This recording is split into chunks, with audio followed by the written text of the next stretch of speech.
আজকে হচ্ছে বছরের শেষ দিন 31 ডিসেম্বর। সকাল সকাল একটু আমি আর বোন দুজনে মিলে ওয়েব সিরিজ দেখতে দেখতে একটু চা আর ম্যাগি খেয়েছিলাম। আর বিকেলবেলা আমি আর যদি বেরিয়েছিলাম একটু বারাসাতের দিকেই লং ড্রাইভে। তো একটা ধাবাতে গেছিলাম, সেখানে চা, চিকেন নাগেট, চিকেন ফিঙ্গার খেয়েছিলাম। দামটা ভীষণই রিজনেবল ছিল আর বেশ গান বাজছিল। একটা নিউ ইয়ার একটা ইভিনিং ব্যাপারটা ছিল।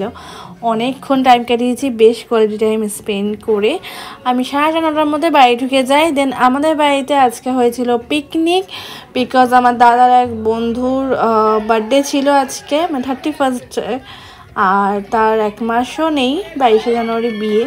তো লাস্ট ব্যাচেলার বার্থডে, তো আমরা বার্থডে সেলিব্রেট করি আর আমাদের পিকনিকও হয়েছিল। তো আমরা ভাই বোন দাদার বন্ধু বান্ধব সবাই ছিলাম আর বেশ এনজয় করেছি। বাট এটা একটুখানি ভিডিও দিলাম, নেক্সট ভিডিও আসছে। তো আজকে এই অবধি।